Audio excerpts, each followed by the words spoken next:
Blake Snell talks about accelerating his comeback after just one bullpen sesh.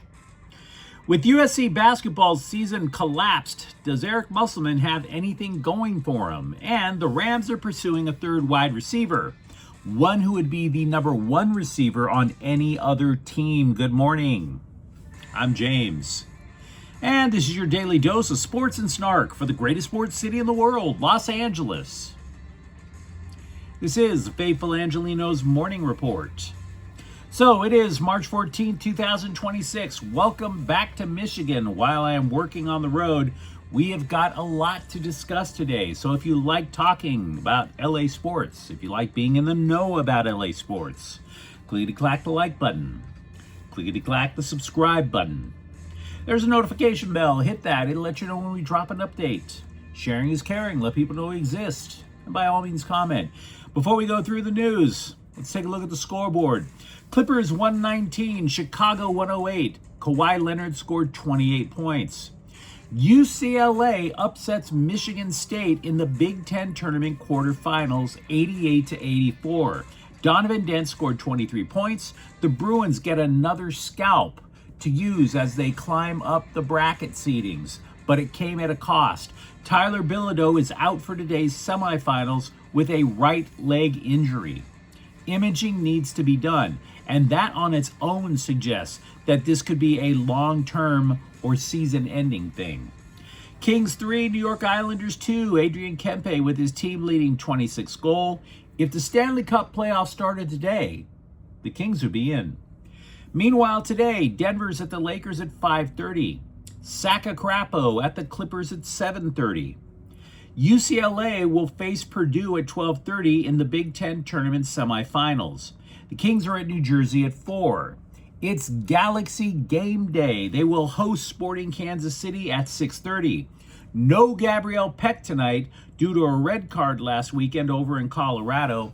And St. Loser is in town to play LAFC at 7:30. So with all that out of the way, let's get to the news. Over at Camelback Ranch, Blake Snell threw his first bullpen sesh of spring training Thursday. Just 15 pitches. All were not so fast fastballs. Upper 80s. No breaking pitches. Snell and the Dodgers said afterwards they were happy with it. The pitcher said he was willing even to go so far as to push the timeline a little. Perhaps pitching in the majors at the end of April. Snell said, quote, "That'd be sick," unquote. And then Dave Roberts was like, "Oh, you young people with your groovy catchphrases," and then hit the brakes on that. Not happening. You might say, well, why not if he feels good? Because Snell only started 11 games last year. And he later confessed that every pitch he threw was painful. He missed months of last season. He was trying to start off 2025 so strong because he had just signed a new contract and he wanted to justify it. This time around, the Dodgers are trying to be the first National League team to three-peat. They have starting pitching on top of starting pitching. So they're like, cool your jets, bruh. Snell has only been limited to physical therapy just like 3 times a week during the offseason. There's no reason to go overboard. I think they can hold the line. Meanwhile, over at Heritage Hall, look, nobody doubts coaching is as stable a gig as DoorDash, right? So nobody is going to be scaring USC basketball coach Eric Musselman if you say, hey, bro, you're on the hot seat. Join Lincoln Riley. He's not going to care. Musselman was hired less than 2 years ago to try to keep the program afloat after Andy Enfield gave USC the finger and abandoned ship for SMU. And that led to this breathtaking talent drain. All but one player ran. But even a quick fix guy like Musselman, 2 years, has not gotten the Trojans to the NCAA tournament. And that's not all. 0 wins against UCLA, finishing the season on an 8-game losing streak. So it's completely fair if you're a USC supporter to say, hey, bro, where's the progress? When does the program stop sucking? And the dude is not stupid. He realizes all this. So what does Musselman have going for him next season to not only revive the Trojans, but his own career? Well, if you believe, as I do, that height makes right in basketball, he has 2 7-footers coming in, 4-star twins, Adonis and Darius Ratliff, a forward and a center from White Plains, New York. Both are McDonald's All-Americans. So, not a bad start. From there comes the matter of re-recruiting, I should say, his own players. Stick with the front court, for example. If Jacob Kofi sticks around, you now have 3 7-footers. Even your most hardcore MAGA uncle would be jealous of a wall like that. As for the guards, it's true that Elijah Arenas' dad, Gilbert, a former NBA player, made quite the stink after Chad Baker-Mazara was removed from the team. Maybe Arenas transfers. But you know what? Maybe that's also for the best. Remember, Elijah missed a big chunk of the season due to injury, and that's not even going into the goofy details of him being placed in a medically induced coma last summer.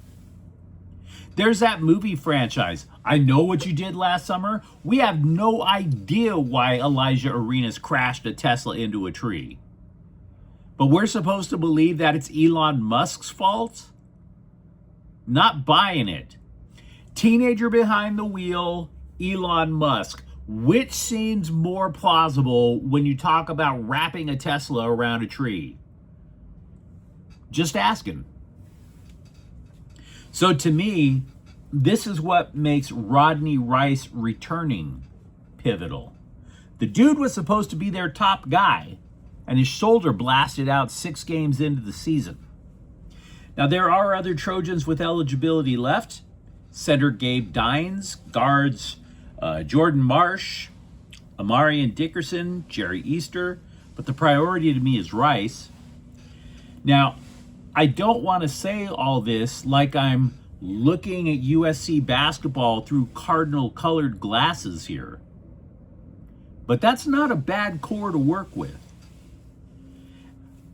Having said that, if you're still annoyed at the way the Trojans have regressed, don't be surprised if SMU actually makes the NCAA tournament. And that will mean questions about Musselman's future will become even more pressing. The Athletic gave mixed signals yesterday about how the Rams haven't quite finished effing their picks. If you thought trading for Trent McDuffie was enough for them to light a cigarette, nope.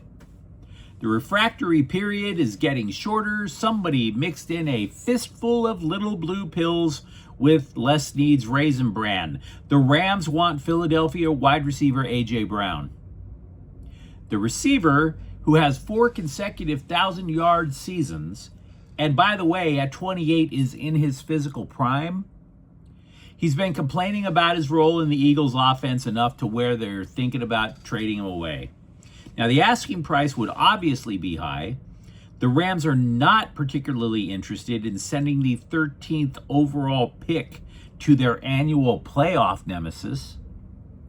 But here's where the reporting gets mixed.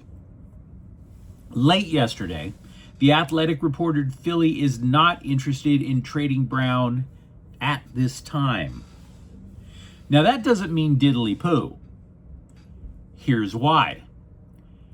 It's not just what the Rams would trade to Philly. It's the salary cap. Any swap would have to take place in June at the earliest so that Brown's contract is kosher with both the Rams and the Eagles. And by the way, it's also not a one-team race to land the wide receiver. The Patriots are confirmed as a suitor as well. Now, LA had been chatting things up with Philly for a while. That paused when talks heated up to trade for cornerback McDuffie from Kansas City. Back then, the Rams obviously had 2 first-rounders to deal with. By the way, speaking of Rams cornerbacks, Kobe Durant is gonzo. He signed with Dallas. The curious levels of faith that the Charger front office has in its linemen, it's almost like a cult level of trust. Not quite as suicidal as David Koresh, but if you see giant clouds of smoke billowing from the practice facility, don't say I didn't warn you. With the Bolts, I have a hard time wrapping my brain around a team exposing a franchise quarterback and potential franchise running back behind the O-line they've cobbled together the last couple of years. The reason I say this, again, is because now that the massive bulk of free agency is done, it's fair to ask who's left. And I took a liberty of looking at the best available guards left. Former Charger Mekhi Becton is in the top 5. So that's disconcerting.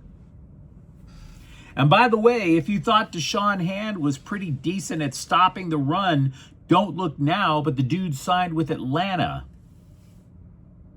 And I might add, the AFC West, from the way things look across the board, the AFC West is going to lean much heavier into the run next year. There's a reason Kansas City traded for Kenneth Walker. They don't know if Patrick Mahomes is going to be ready to go. Patrick Mahomes is one of one. No reserve quarterback is going to be dealing like that guy, which means Walker is going to get all the chances he can to run that offense. The Raiders also, they lavishly spent to provide Ashton Jeanty with blocking. Run defense is going to be a thing, guys. Now, the Bolts agreed to terms with a defensive lineman named Dalvin Thompson, who was last seen with Arizona, but he's not on anybody's list of top free agents. The Chargers are his 5th team.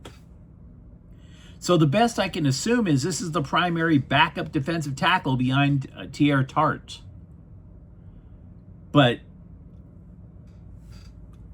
I've been saying it over and over. I feel like I've been slapping a dead horse back to life and then watching it die all over again. I do not understand at all anything the Chargers... Well, no, that's not true. Bringing back Khalil Mack, I get. But the vast majority of things that the Chargers are doing don't make a lick of sense to me. But you let me know what you think in the comments thread. Talk to me if you're optimistic about Blake Snell getting back a lot earlier in the season than what we originally believed. For that matter, what do you think is the future of USC basketball? And if you enjoyed this update, don't forget to subscribe to Faithful Angelenos. We're talking LA sports every single day. Thank you for watching. I'm James, and we'll be back tomorrow. Faithful Angelenos is a Kian Cortel Queso production. Take care.